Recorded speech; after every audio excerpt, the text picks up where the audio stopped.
राखिए। निंदा से सभी लोग घबराता है, लेकिन कहते हैं कि निंदक नियरे राखिए, आंगन कुटी छवा, बिन साबुन पानी बिना निर्मल करे शोभा।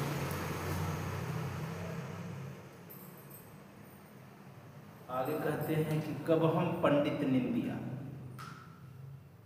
बहुत सारे लोग कहते हैं कि सदगुरु कबीर साहब ने ब्राह्मणों का बड़ा आलोचना किया है, वेद शास्त्रों को पर कटाक्ष किया है, प्रहार किया है, लेकिन साहब खुद कहते हैं कि कब हम पंडित निंदिया, कहाँ निंदा हम वेद, समझ हमारा समझ सके न सोजन डालते हैं।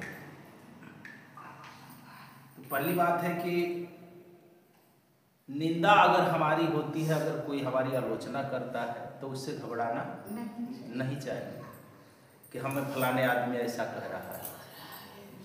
कहते हैं कि अगर तुम्हारी निंदा अगर कोई करता है तो उससे हमें घबराना नहीं चाहिए, बल्कि ये समझना चाहिए कि अगर हमारे अंदर कोई अवगुण है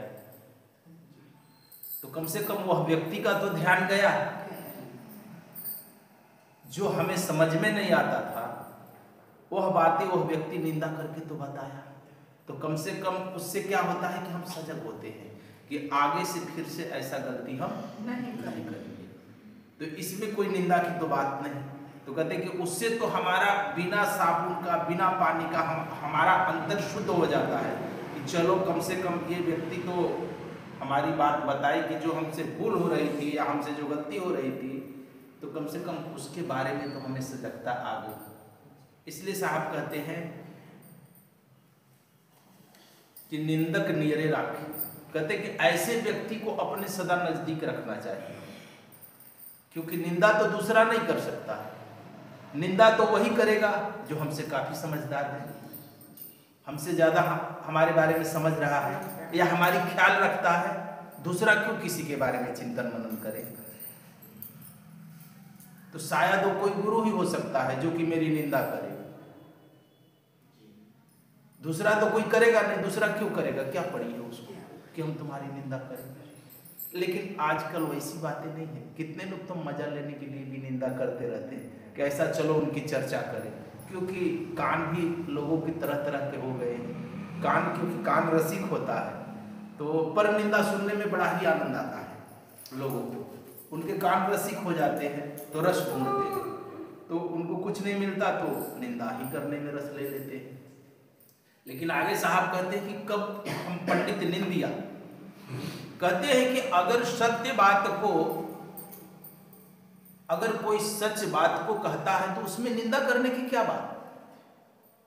जो जैसा है उसको तैसा कहने में उसमें निंदा क्या है। उसमें तो कोई निंदा नहीं। निंदा तो वो होती है कि वैसा है नहीं और उसमें बढ़ा चढ़ा करके दो चार बातें और वो कह रहा है।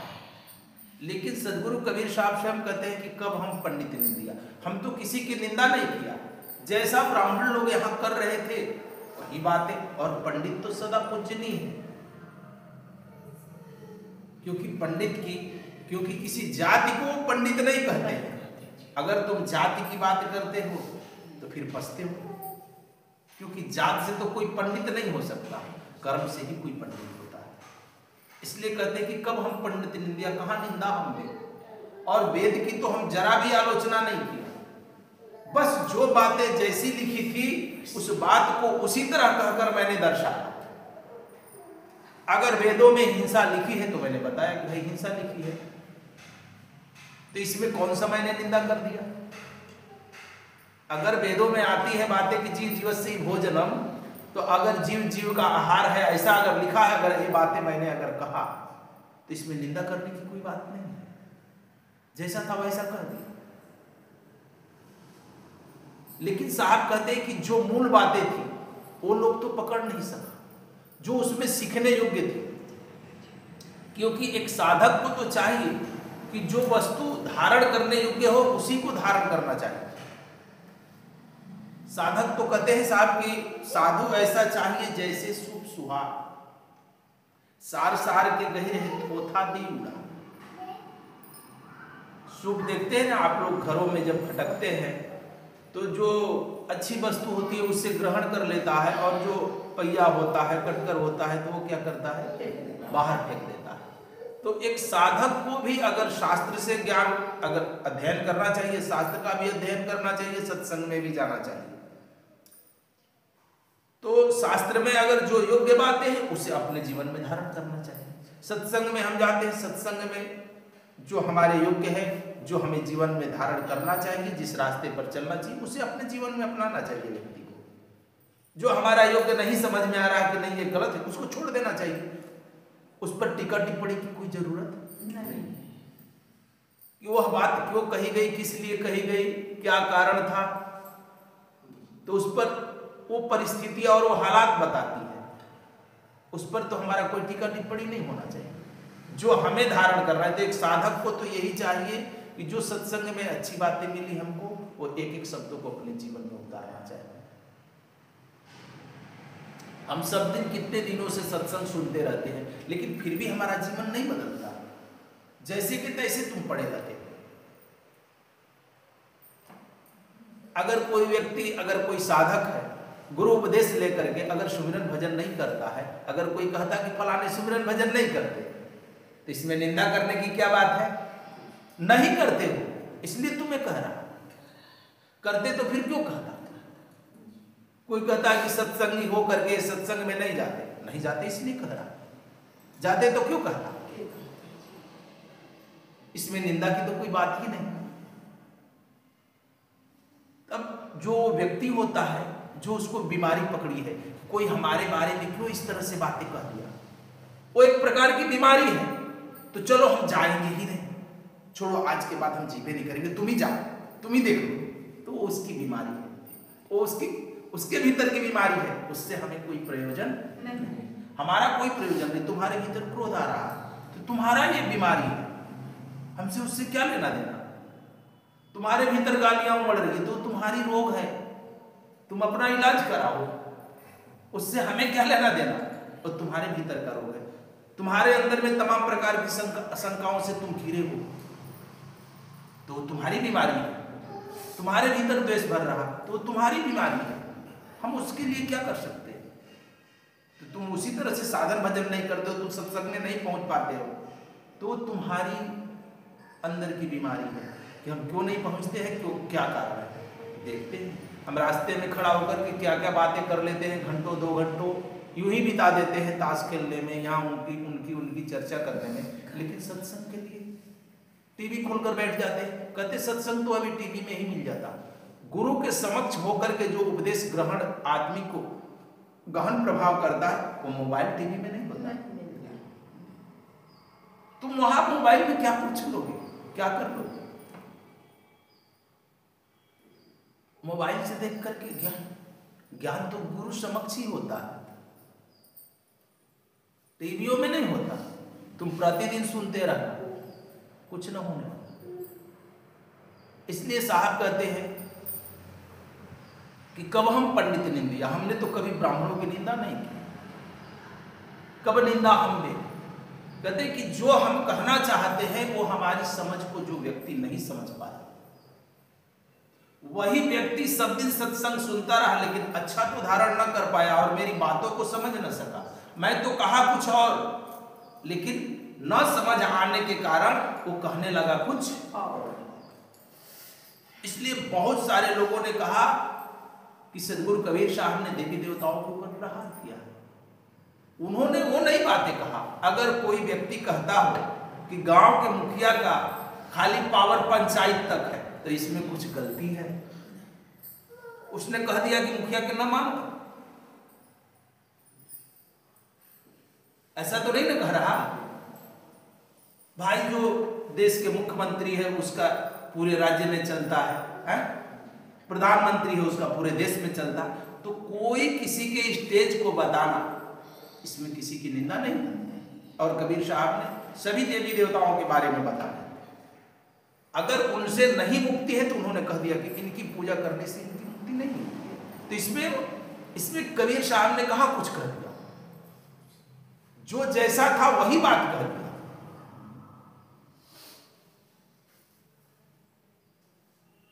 क्योंकि जब व्यक्ति को समझ में नहीं आया तो क्या कहते हैं कि देवी देवताओं के ऊपर प्रहार किया।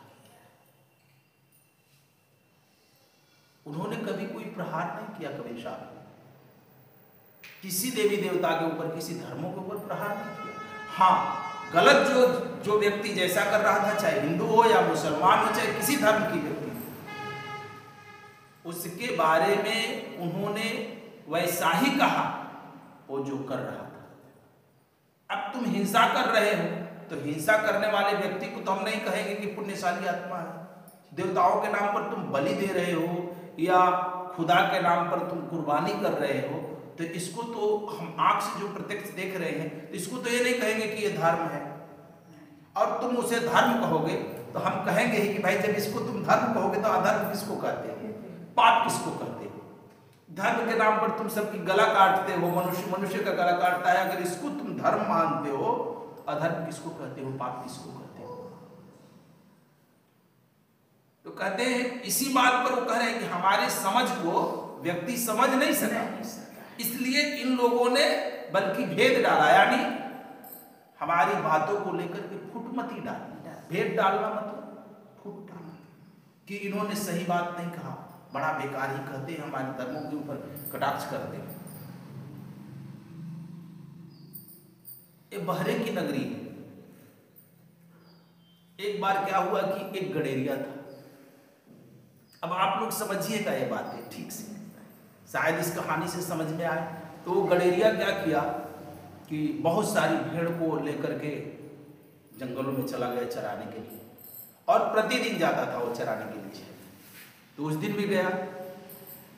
उसकी पत्नी प्रतिदिन खाना लेकर भी जाती थी दोपहर में उसके लिए, गडेरिए के लिए। तो उस दिन क्या हुआ कि काफ़ी समय हो गया और उसकी पत्नी खाना लेकर नहीं पहुंची। देर भी होने लगा और उसको भूख बहुत तेज लग गई। सोचा कि अगर कोई भेड़ मेरा देखता तो गांव बगल में ही है, भोजन कर कर मैं चला आता। चारों तरफ देखा, कोई दिखाई नहीं पड़ा। फिर उसकी ध्यान एक वृक्ष के ऊपर जाता है, तो उस पर एक लकड़हारा लकड़ी काट रहा था। लकड़ी काट रहा था तो सोचा कि हो न हो, क्यों न मैं लकड़हारे को सौंप कर चला जाऊं और खा करके जल्दी से आ जाऊंगा। तो ये बेचारा गडेरिया था, तो गडेरिया था तो थोड़ा कान से बहरा था, कान से काफी उसको सुनाई नहीं पड़ता था। तो यहाँ से आवाज किया कि भाई साहब जरा मेरा भेड़ 10 मिनट के लिए, आधा घंटा के लिए देख दे, 10-20 मिनट के लिए, तो मैं गांव से खाना खाकर आ जाता। तो वो भी बहरा था, जो लकड़ी काट रहा था वो भी बहरा था। वो कह रहा है कि अरे भाई मैं लकड़ी काट रहा हूं, मुझे क्या लेना देना है किसी से, तू जाता है कि हल्ला करेगा, मैं अपना लकड़ी काट रहा। तो वो कह रहा, तो ये जो बहरा था तो कह रहा, अब इसको क्या हुआ, सोचा कि वो कह रहा है कि जाने के लिए कह रहा है। वो कहता है कि जाता है कि नहीं तुम, हम अपना लकड़ी काट रहे हैं, हमको क्या लेना देना तुमसे, हम काट रहे हैं भाई लकड़ी अपना। इसको समझ में आया कि लगता है जाने के लिए। अब तो ये भी बहरा था, ये भी सुन नहीं पाया। तो ये क्या काम किया कि बेचारा भाग करके अपना घर में गया, उधर से खाना पीना खा वो करके घर से लौटा।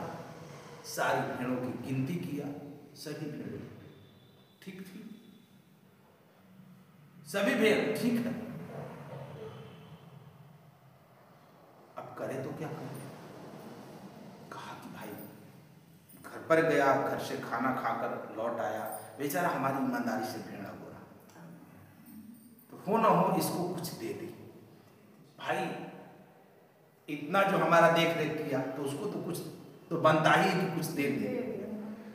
तो उन भेड़ों में एक लंगड़ भेड़ थी, तो सोचा कि मैं क्यों नहीं इसको दे दूं, बेचारे को भेंट कर दूं।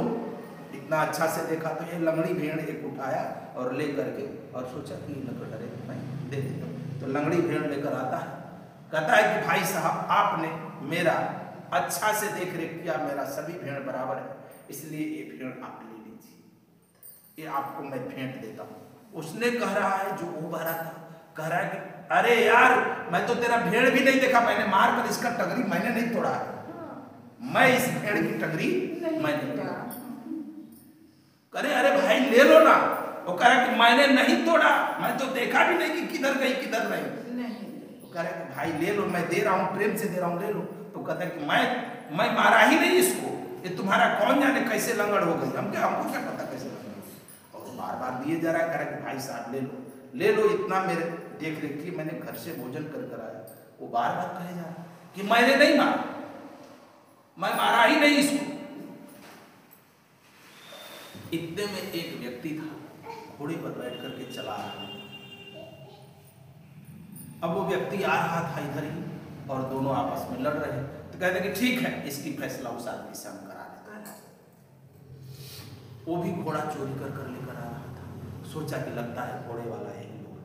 बीच में रोका, भाई इधर आ, हमारी फैसला कर दे। कह रहा कि देख भाई, अब ये व्यक्ति कह रहा है गणेरिया कि देख भाई, ये मेरा भेड़ अगोरा था और मैंने इसको एक भेड़ पुरस्कार। तो वो व्यक्ति क्या कह रहा है कि नहीं भाई, मैंने इसकी भेड़ को मार करके पैर लंगड़ नहीं किया। अब वो घोड़े पर जो सवार था, जो घोड़ा चोरी कर लेकर आ रहा था, जो चोर था, तो वो भी कान का भारा संजोग बस। वो भी कह रहा है कि देखो भाई, तुम लोगों का घोड़ा है तो ले लो, लेकिन मेरा जान छोड़ दो। मैंने किसी को कुछ नहीं किया, अगर लेना है तो ले लो, अपना घोड़ा ले लो, मैं जा रहा हूं भाई, देखो मैं जा रहा हूं। अब तीनों अपनी अपनी कथा कह रहे हैं।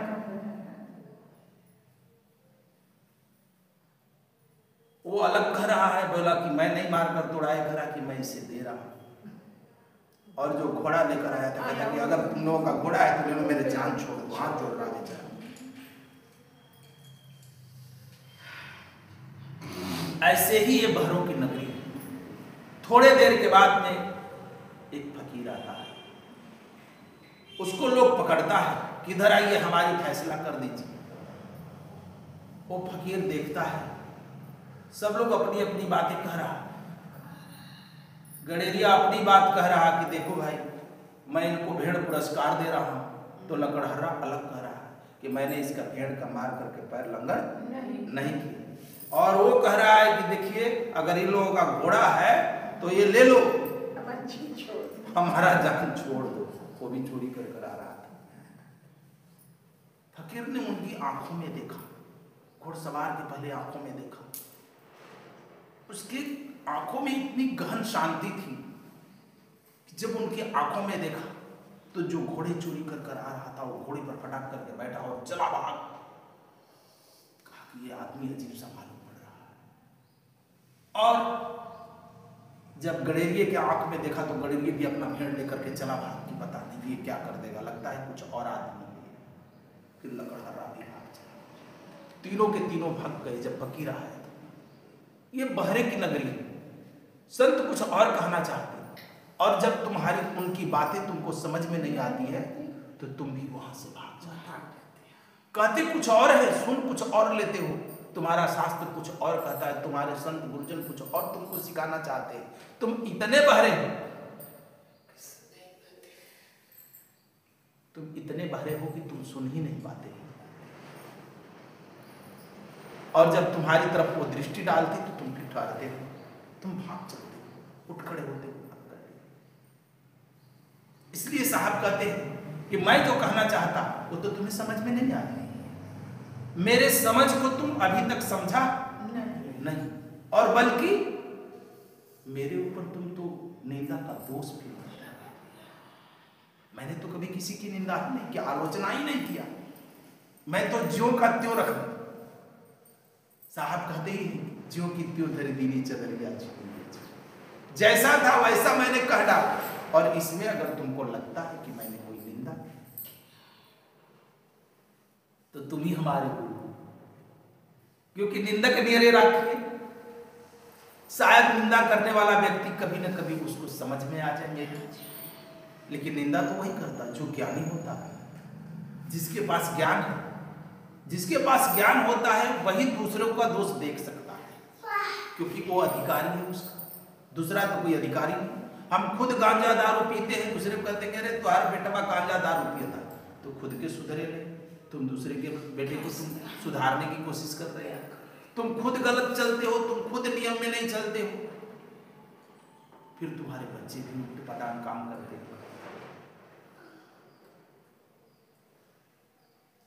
जो चीज हमें दूसरों को समझाना है, कम से कम उस योग्य तो मैं हूं कि नहीं।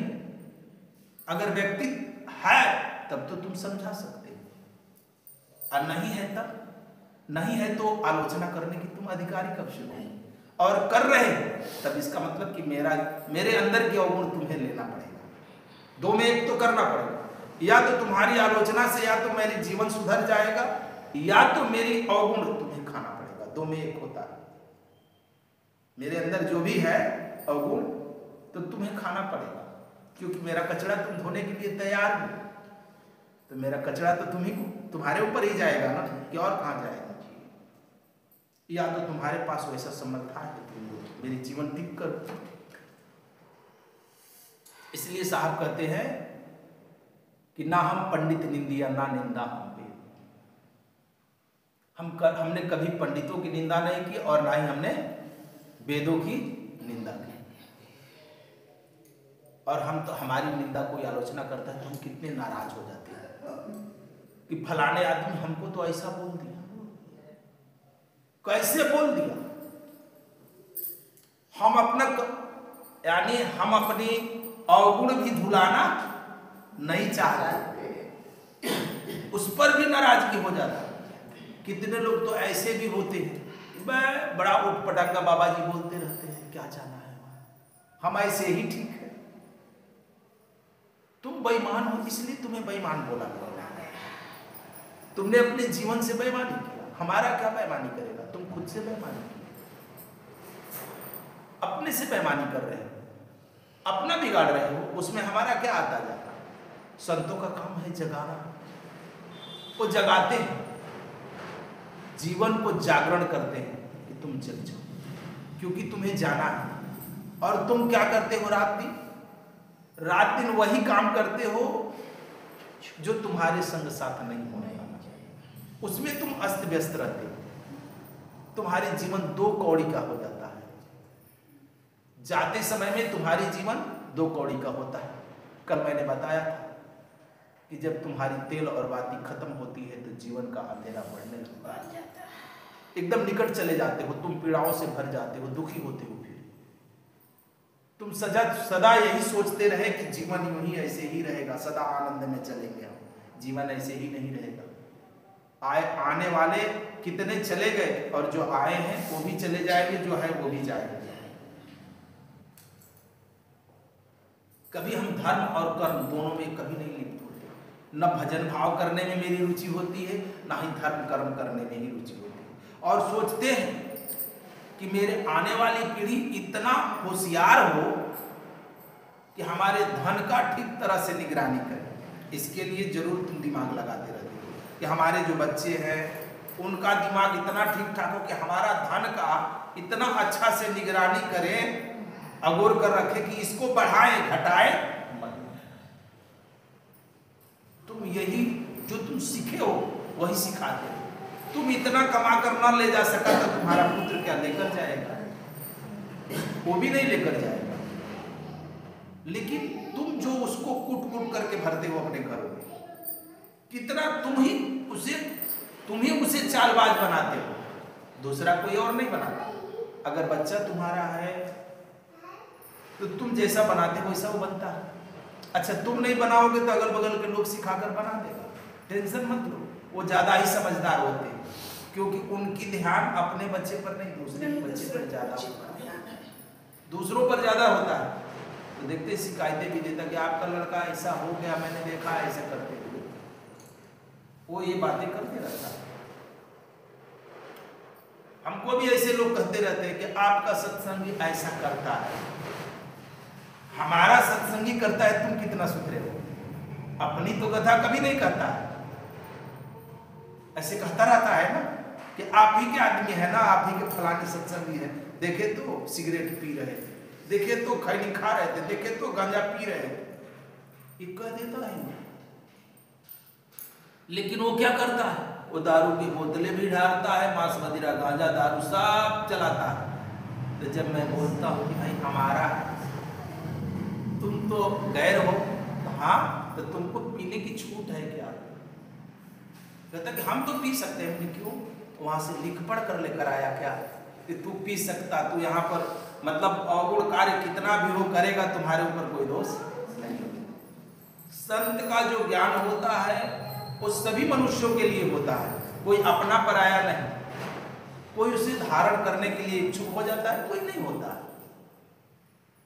सूरज निकलता है तो देखकर निकलता है। यहाँ पर कि जो हिंदू जल देते हैं सिर्फ उनकी उधर हम फोकस करेंगे, ऐसा होता है? ऐसा नहीं ना। सूरज निकलता तो सभी के लिए ना, और ये बादल बरस रहा है तो यहाँ पर सभी के लिए ना, कि खाली उनके लिए बरस रहा है कि भैया जो करते हैं ना पूजा बारिश भगवान का बादल का, कि भाई बादल बरसे खेती बाड़ी होगा, तो सिर्फ उनके लिए बरसता है कि सभी के लिए? हमने तो कभी नहीं किया, हमारे आश्रम के ऊपर भी बरस जाता है, हमने कभी नहीं किया। तो उसको देख देख कर बरसना चाहिए। किसी भी धर्म का कोई भी शास्त्र है, अगर कोई भी ग्रंथ किसी संतों ने लिखा, किसी विवेकी पुरुषों ने लिखा, तो सभी के लिए लिखा। जो उसकी अच्छाई हो वो अपने जीवन में तुम उतारो। और जीवन में जो व्यक्ति सोचता है कि हम स्वतंत्र रहें, स्वतंत्र रहना चाहिए मनुष्य को, लेकिन मेरे ऊपर कोई रखवाला भी होना चाहिए। जब हमारे ऊपर कोई हमारा मालिक होता है तो क्या करता है? हमारी खोज करता है। मालिक रहेगा तो अगर कोई भूल जाता है तो क्या करता है? उसकी खोज नहीं करता है कि भाई हमारा ये लोग थे, कहाँ थे। लेकिन जिसका कोई मालिक नहीं होता है उसकी कोई खोज करता है। तुम कहाँ भी पीड़ित होते रहते हो, कहाँ भी दुख में पड़े रहते हो, तो कोई तुम्हारी पूछ पाछ करता होता नहीं। लेकिन जिनके जीवन में मालिक रहता है उनकी तो खोज होती है कि भाई फलाने किधर गया, ठिकाने किधर गया, अभी तक दिखा नहीं, आया नहीं, चलता है ना। लेकिन हम भी क्या, हम भी सोचते हैं कि एकदम स्वतंत्र घूमे, हमारी कोई पूछ पाछ करे ओरे, ऐसा उपाय हम भी करते रहते हैं। घर की जो गाय होती है ना, तो वो भी सोचती है कि मैं भी जंगलों में शेर की तरह घूमूं। लेकिन गाय को जब समझ आती है तब समझ में पड़ती है कि नहीं, मेरा रखवाला है तो मैं अच्छा से कम खूंटा पर बंधा रहता हूँ, तो भोजन हमेशा समय समय से मिल जाता है, मुझे भोजन की तलाश करनी नहीं रहती। ऐसे ही एक बार क्या हुआ कि एक गाय भटक करके जंगल में चली गई। उसको एक सिंह देख लिया। सिंह देख लिया तो दौड़ाया उस गाय खाने के लिए। भाई आहार मिल गया तो दौड़ाएंगे, तो ये भी गाय ने क्या किया, दौड़ते दौड़ते एक तालाब में हिल गई, और तालाब में काफी दलदल था। शेर भी अपना झपट्टा छलांग मारा और वो भी बीच तालाब में कूद पड़ा। गाय अभी थोड़ी दूर आगे पर थी, अब दलदल था, तो दलदल के कारण क्या हुआ कि उसमें धंसे जा रहे। गाय भी थोड़ा धंस रही थी और सिंह भी धंस रहा था। यह दृश्य देख करके गाय बहुत तेज को हंसी, कहे कि क्यों शेर महाराज, मजा आया ना? बोला कि क्या तू भी फंसा है, मैं भी फंसा हूँ। कहा कि भाई मुझे तो जो मुझे पाला है मेरा मालिक, वो तो खोजते खोजते यहाँ आ रहा होगा, तुझे तेरा मालिक कौन आएगा बचाने के लिए? हाँ, तो गाय वाला क्या किया कि भाई खोजते खोजते उसको गया बचाने के लिए। और सही कहे कि जो खुट्टे पर बंधा है, जिसके जीवन में मालिक है, जिसने अपने जीवन में गुरु धारण किया, और जो भगवान के ऊपर रहते, तो भगवान नाम की तो कल्पना है, तो कल्पित कर यहाँ पर भगवान पैदा किए, कल्पना कर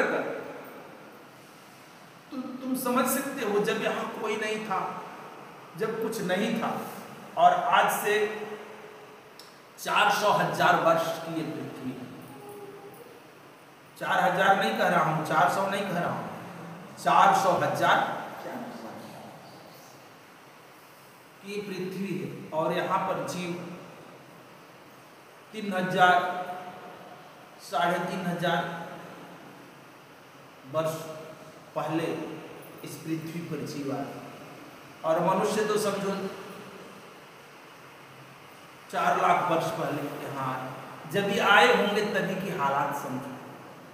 लोग यहाँ पर हुए होंगे, खाते होंगे, सोते होंगे। समझो कि खाते होंगे, सोते होंगे, फिर कभी बारिश आती होगी तो सोचते होंगे कि ये क्या हो रहा है, ये कैसे हो रहा है। फिर कभी बारिश बंद हो जाती होगी, सोचते होंगे कि ये बंद क्यों हो गई। कभी बाढ़ आता होगा तो सोचते होंगे ये क्यों आ रहा है। सूरज निकलता होगा तो क्यों कभी निकलता है, कभी अंधेरा कर देता है।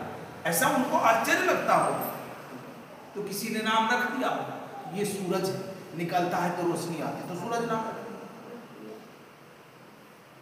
अब प्रतिदिन जगना तो कुछ भी खा लेते थे, मरा हो, कच्चा हो, पक्का हो, मांसी खा लेते थे।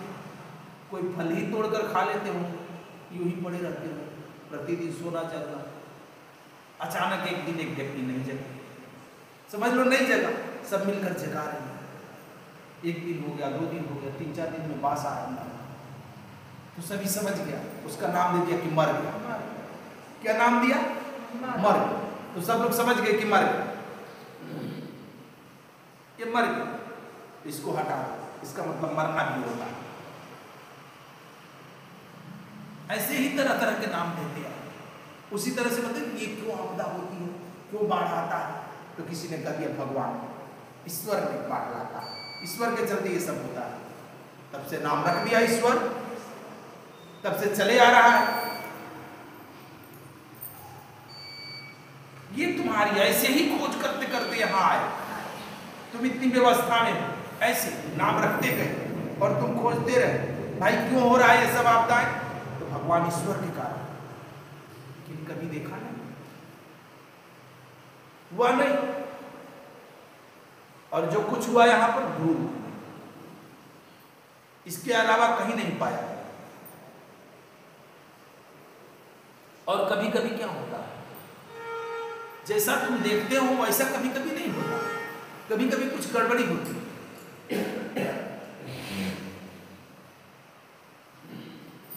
अरे तो हो भी सकता है। सबसे पहले रोशनी आई तो हमारे आंखों पर आया, आंख ने हमारी माइंड को दिया और माइंड ने फिर आंख की तरफ से बाहर निकाला तो मुझे दिखाई पड़ रहा है ये सब। तो जो चीज आंख बाहर से मुझे दिख रहा है, हो सकता है आंखों में कुछ परिवर्तन हो जाए, हो सकता है मेरे माइंड में कोई परिवर्तन हो जाए, यहाँ पर कुछ गड़बड़ी आ जाए, जो बाहर देख रहा हूँ वो सही ना हो, ये भी हो सकता है, नहीं भी हो सकता है, हो सकता है। तो शायद जिसने कहा कि मैंने भगवान देखा तो वहाँ भी गड़बड़ी हो सकती है, और जिसने नहीं देखा कहा वहाँ भी गड़बड़ी हो सकती है।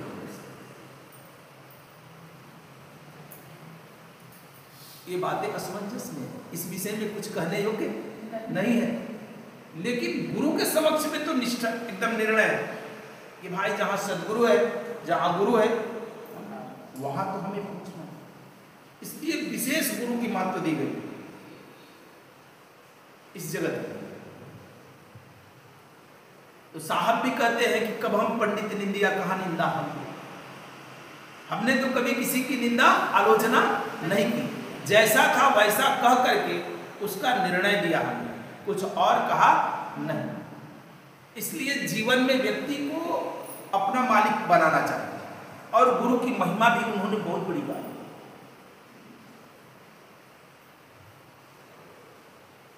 अनूठा बात बताया गुरु के प्रति। गुरु तक बातें नहीं रखे, सदगुरु तक रखे। और परमात्मा के विषय में न सर्वगुण कहा न निर्गुण कहा कि हम दोनों विषय में, मैं नहीं मानता कि सकार है कि निराकार है, इस विषय में मैं नहीं मानता। न एक कहता है न दो कहते हैं, कहते एक कहो तो कह नहीं सकते, दो कहता है गाली। अगर दो भगवान मानते हो सर्वगुण निर्गुण तो तुम गाली दे रहे हो। जैसा का तैसा है प्रीतम संकट है जिया, परमात्मा जैसा है वैसे छोड़ो, तुम अपना कर्तव्य करो, उसकी चिंता मत करो, तुम उसका सुमिरन कर सकते हो। सर्वगुण है निर्गुण है इसकी आलोचना नहीं।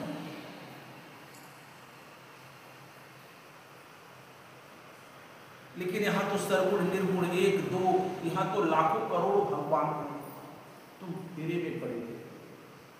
इसलिए सभी बातों को हटाकर कहते गुरु शरणागत रहना, इधर उधर कहीं भटकना। और तुम तो अपने आप में ही श्रेष्ठ बन जाते। यहाँ के लोगों खुद में श्रेष्ठ है, दूसरे की निंदा करने के लिए कहाँ हर शब्दों का निंदा करना चालू कर देता है ये संसार के। और लोग करता कौन? सबसे जो उनके करीबी होते हैं वही लोग आलोचना करना शुरू करते हैं, दूसरा नहीं। जो उनके रास्ते पर बताए हुए मार्ग पर चल न सके वही लोग आलोचना करते हैं। उनके अंदर हिम्मत नहीं, कायरपना। तुम सोचते हो कि हम नहीं जाते हैं क्या हो जाएगा, तुम कायर हो, इसलिए नहीं पहुंचते। तुम संसार में ऐसे बंधे हो, इतनी पीड़ाओं से घिरे हो कि तुम उबर नहीं पाते। तुम्हें धर्म भी नहीं सुझाई पड़ता कि मैं जिस रास्ते पर चल रहा हूं वो धर्म क्या है।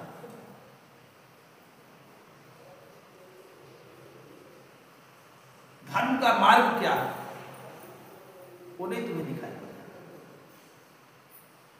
तुम अपना दिमाग लगाते हो गधे के जैसे। गधा कैसा होता है? उसकी पीठ पर कुछ भी लाद दो, सोना लाद दो, चांदी लाद दो, ईंटें ला दो, पत्थर ला दो, मिट्टी ला दो, उसको क्या मालूम पड़ता है? वजन मालूम पड़ता है कि मुझे एक स्थान से दूसरे स्थान तक ले जाना है। लेकिन उसे कभी ये नहीं मालूम पड़ता कि इसमें इसके अंदर मेरे पीठ पर चंदन जैसी सुगंधी भी लागी हुई है और इस सुगंधी से मैं अपना जीवन को सुगंधमय कर सकता हूं। तुम्हें ये भी पता नहीं चलता है, तुम जीवन का सिर्फ बोझ ढोना जानते हो और हर चीज को बोझ मान लेते हो। यहां पर धर्म भी है, भक्ति भजन भी है। इन रास्ते पर चल करके तुम अपने जीवन को धन्य भागी बना सकते हो। लेकिन ये भी तुम्हें बोझ दिखाई पड़ता है और बोझ ढोने की तुम्हारी आदत है।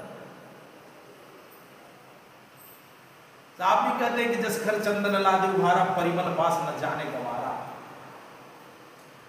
इसकी सुगंधी की खबर तुझे नहीं पड़ती है कि मैं जो ध्यान में मुझे जो आनंद आया, जो सुमिरन करने में मुझे जो सुख मिला, वो कहीं और नहीं मिला। अन्य संसार के जगहों में तो मुझे सिर्फ बेचैनियां मिलती है। लेकिन जब सत्संग में जाते हैं, जब सुमिरन ध्यान करते हैं, उनके सत्संग में दो शब्द को सुनते हैं, तो जो मुझे शांतिप्रद होता है ऐसा शांति कहीं मिलता नहीं। तो ये सुगंधी तो तुम्हें मालूम नहीं पड़ी। ये मालूम पड़ गया कि अगर इतना समय में मैं कमाया होता तो कितना पैसा आया होता, इतना समय में कोई काम कर लिया होता। संसार का काम तुम नहीं वो समाप्त कर सकते हो, तुम्हारे जैसे कितने आए समाप्त करने वाले। व्यक्ति समाप्त हो गया, भोक्ता समाप्त हो गए, भोग समाप्त नहीं हुआ। ये हो गया। क्रोध करने वाला समाप्त हो गया, लेकिन क्रोध जैसी वस्तु समाप्त नहीं हुई। लोभ करने वाला समाप्त हो गया, लेकिन लोभ लोगों के अंदर से समाप्त नहीं हुआ। तुम्हारे जैसे यहाँ पर लोभ चलायमान रहता है, उसकी पीढ़ियां चलते रहती है, पीढ़ी दर पीढ़ी वो भी चलता है।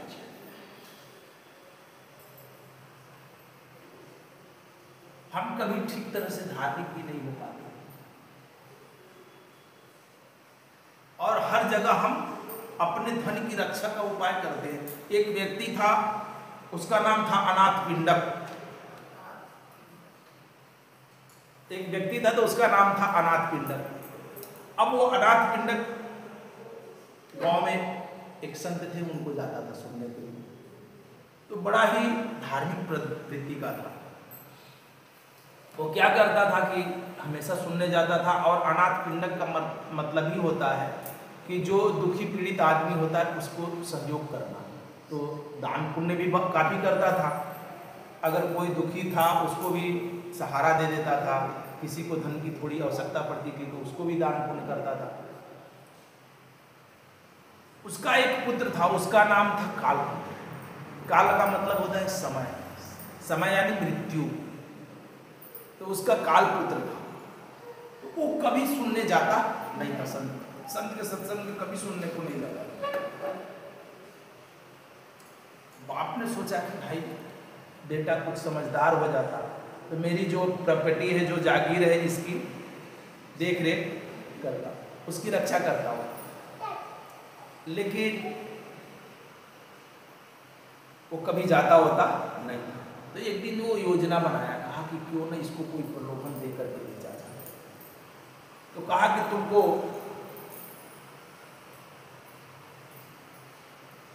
100 मुद्रा देंगे, 100 मुद्रा देंगे और जाओ आज सत्संग सुनने जाओ। तू 100 मुद्रा देगा? नहीं, हाँ, श्रवण का 100 मुद्रा देंगे, सोने का 100 मुद्रा देंगे, तुमको आज सुनने के लिए तुम जाओ। वो जो संत है ना, उनके यहाँ तुम सुनने जाओ। अच्छी बात है, इसमें क्या, तू 100 स्वर्ण मुद्रा देगा तो मैं अभी ही चला जाऊंगा, लेकिन तेरा कोई भरोसा नहीं। बाप तो बाप है, बड़ी जुक्ति लगाए, कहा तेरा भरोसा नहीं है, पहले तू दे दे। तो बोला कि नहीं, ऐसे नहीं, 50 दे देता हूँ, 50 आने के बाद सुनकर आएगा तो पता नहीं तू ले लेगा तो जाएगा कि नहीं। बाप भी बाप होता है, बेटा भी बेटा है भाई, वो भी सोचे कि देगा कि नहीं, ये भी सोचे कि सुनने जाएगा कि मुद्रा लेकर के फिर रवाना हो जाएगा इधर घूमने फिरने। बोला 50 दे दिया, 50 तू आएगा तो बेटा क्या करे, मुद्रा के प्रलोभन में गया सुनने के लिए। उस दिन चला गया सुनने के लिए, सुन कर आया, कहा कि 50 मुद्रा। बोला ठीक है, मिल जाएगा तेरा। तब तक सुबह हुआ, फिर एक दिन का और सत्संग था। तो बोला कि देख, उस दिन तू सुनने गया था इसलिए तेरी 100 मुद्रा, 50 दिया हूँ, 50 है, आज 1000 मुद्रा दूंगा तुझे।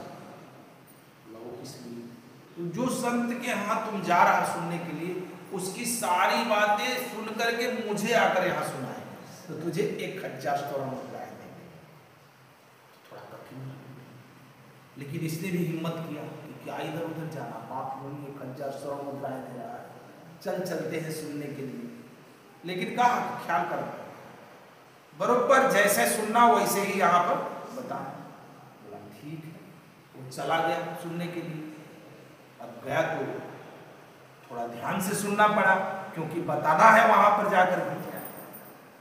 अब लगा गहन थोड़ा, क्योंकि सोच रहा था कि अगर एक भी बात गड़बड़ हुई तो बाप पैसा काट लेगा, कुछ भी गड़बड़ हुआ तो उधर पैसा नहीं देगा, काट लेगा, पैसा देगा ही। और 1000 स्वर्ण मुद्रा की बात है, इसलिए बड़ा ही गौर से सुना। वो बैठ कर सुनते रहा, सुनते रहा, उस संत के निकट बैठ करके सुन रहा था, क्योंकि 1000 मुद्रा स्वर्ण मुद्रा की बात थी। सुनते सुनते वह स्वर्ण मुद्रा ही बिसर गया और लगा डूबने। उस सत्संग में सुनने लगा और सुनते सुनते सत्संग समाप्त हो गया और वो अंतर्तल में उतर गया सुनते सुनते, क्योंकि बड़ा ध्यान से सुना। और ध्यान से इसलिए सुना कि 1000 स्वर्ण मुद्राएं की आवश्यकता थी, लेकिन जैसे ही सुनने लगा तो स्वर्ण मुद्रा तो बिसर गया। संत की वाणियों को सुनते सुनते उसके भीतर उतरने लगा, अपने भीतर जाने लगा। शाम हो गया, रात्रि होने लगी। बाप घर पर घबराया, क्या मामला है, अभी तक लौटा नहीं, गया था कि नहीं गया था। भाग कर गया देखने के लिए कि आखिर मेरा बेटा आया क्यों नहीं। गया जब सत्संग हो रहा था, जो संत थे उनके पास, वहां जाकर देखा तो ये आंख बंद करके बैठा। कहा क्यों रे, अभी तक बैठा है, सब चले गए, तेरे को जाना है कि नहीं जाना है? बोला कि तू जा, अब मुझे नहीं जाना। वो क्या बोलता कि तू जा, अब मुझे नहीं जाना। अरे तेरा 1000 स्वर्ण मुद्रा मैं संभाल कर रखा हूं। बोला अभी तू ही संभाल, मुझे अभी इसकी आवश्यकता नहीं। आया था स्वर्ण, यानी उस 1000 स्वर्ण मुद्रा के ही लिए आया था, लेकिन उसके पास एक शब्द डाला गया था, क्या कि कब मिलेगा, जब जैसा तुम सुन रहा है वैसा ही तुम्हें सुन करके मुझे सुनाना है, और उसके लिए तो तुम्हें पूरी ध्यान देकर ही सुनना पड़ेगा। हम कभी ध्यान देकर सुने ही नहीं, इसलिए हम अपने जीवन में आधे अधूरे रहते हैं। उसने ध्यान देकर ऐसा सुना और उसके अपने भीतर उतरने लगा, क्योंकि लागू भी कर दिया वो अपने ऊपर। फिर उस संत से कहा, उसका बाप अनाथ पिंडक बोलता है कि इसको वो क्या कहता, मैं सब दिन आया सुनने के लिए और आप ही की वाणी वचनों को सुनकर के मैं इतना धर्म कर्म करता था, मुझे कभी कुछ ऐसा नहीं हुआ, इसको क्या हो गया? वह संत ने कहा कि अब अंधेरा हो गया, यही करने के लिए तो तुम भी आता था सुनने। बोला मैं तो इतना दिन आया, कभी मैंने कभी सुन नहीं पाया। इसने 2 ही बार में सुन लिया। जिसको सुनना होता है वो एक बार में नहीं सुन लेता। तुम हजारों वर्षों तक पड़े रहते हो, तभी तुम सुन नहीं पाते। तुम अगर ऐसा सोचते हो कि मेरे घर में बच्चे हैं, वो पटंगा चल रहे हैं, कभी तुम कोई प्रलोभन देकर देखना कि चल तुझे मैं ये दूंगा, शायद वो तुमसे ज्यादा धन ध्यान साधना करे। लेकिन तुम तो वैसा नहीं करते, तुम वैसा कर भी नहीं सकते, तुम कोई उपाय भी नहीं करते। तुम्हारी तो छुट्टी हो गई, ये तो मुझे समझ में आ गया कि तुम सब दिन आए, अभी तक तुम किसी गहन में उतरे नहीं, तुम अपने अंतर में कभी नहीं उतरा। लेकिन हम वंश क्यों चलाते हैं कि हमारे वंश में कोई उस परमात्मा को छूने वाला आ जाए तो मेरी पीढ़ियां तर जाए। इसके लिए लोग कहता है कि हमारा वंश चलना चाहिए। साधुता को उपलब्ध होने के ही लिए व्यक्ति वंश चलाता है, किसी और कार्य करने के लिए वंश नहीं चलाता कि हमारी वंश चलता रहे। हम जो न कर पाए वो कार्य को मेरी आने वाली पीढ़ियां कर दे। अगर वो कर गया तो हमारी तो जीवन ही धन्य हो गया, मेरे वंश की पूरी धन्य भाग्य हो गई ये करने के। लेकिन बहुत सारे लोग कहते हैं कि हम ही फंसे हैं तो फंसे हैं, आने वाली पीढ़ियां हमारी उसमें न फंस जाए। तुम ऐसा उपाय करते हो, इसीलिए तुम अपने जीवन में पीड़ाओं से भरते हो। तुम्हें निद्रा तंद्रा जमाई सभी घिरे रहती है, तुम अंतर से न जागते हो, बाहर भी नहीं जगते हो, अंतर क्या चल रहा है। इसलिए अपने जीवन में व्यक्ति को इस जीवन को पाकर के इस जीवन की धन्य भाग्य बनाना चाहिए। प्रेम से बोलिए सद्गुरुदेव की जय, सद्गुरु कबीर साहिब की जय, संत भक्तों की जय, गोविंद की जय साहिब। चलिए आप सभी लोग एक भजन गा लीजिए।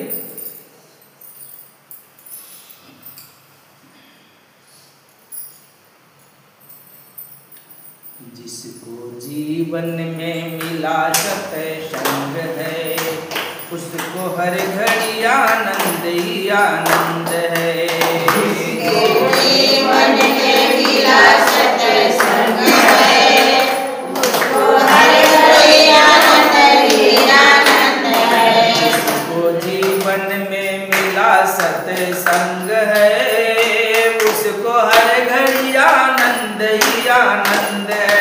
जिसका जीवन में मिला सत्संग है, उसको हर घड़ी आनंद ही आनंद है।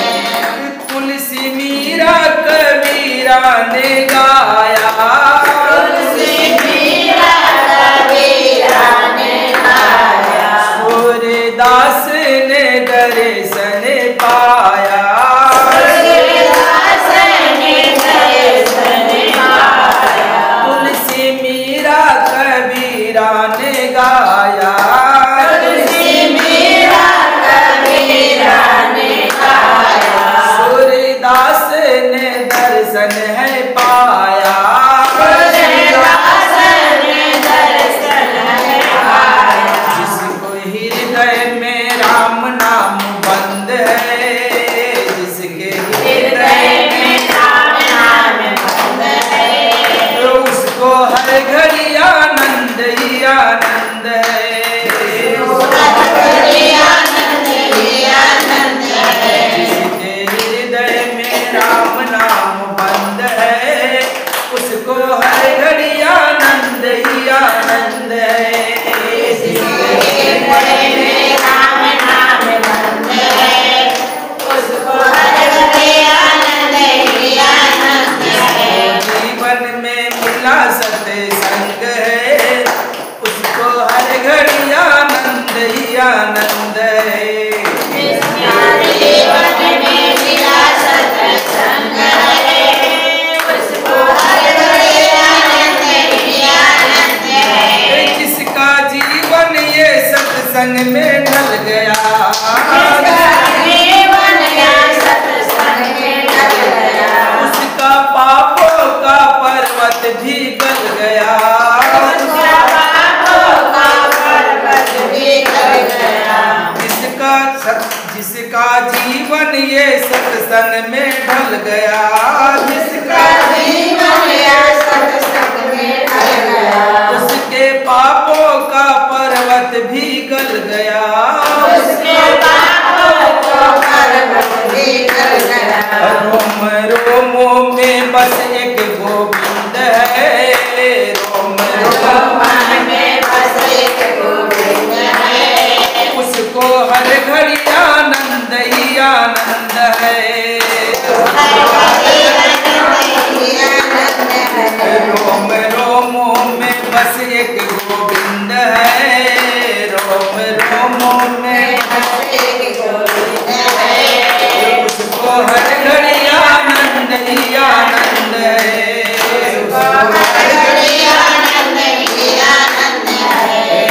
जिसके जीवन में मिला सत्संग है, उसको हर घड़ी आनंद ही आनंद है।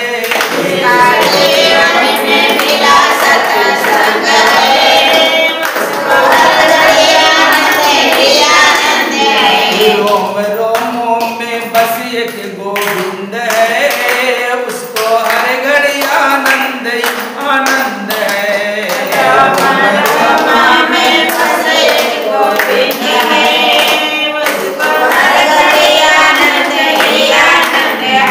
रोम रोमों में बस एक गोविंद है, उसको हर घड़ी आनंद ही आनंद है।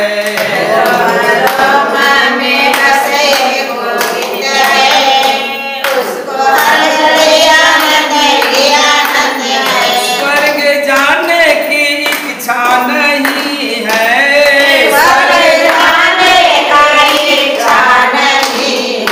मुक्ति पाने की इच्छा नहीं है,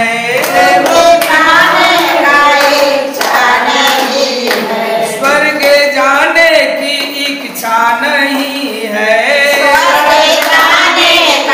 इच्छा नहीं है, मुक्ति पाने की इच्छा नहीं है। साधु संतों को जो परमानंद है, उसको हर घड़ी आनंद ही आनंद है। साधु संतों को जो परमानंद है, उसको हर घड़ी आनंद ही आनंद है। साधु संतों को जो परमानंद है, उसको हर घड़ी आनंद ही आनंद है। साधु संतों को जो परमानंद है, उसको हर घड़ी आनंद ही आनंद है। जिसके जीवन में मिला सत्संग है, उसको हर घड़ी आनंद ही आनंद है। जिसके जीवन में मिला सत्संग है, उसको हर घड़ी आनंद ही आनंद है। रोम रोमों में बस एक गोविंद है, उसको हर घड़ी आनंद ही आनंद है।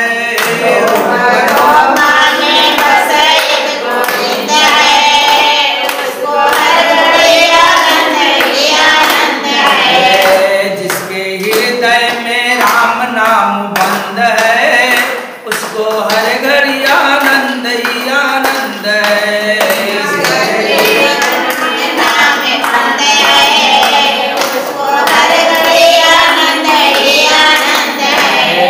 जिसके हृदय में राम नाम बंद है, उसको हर घड़ी आनंद ही आनंद है।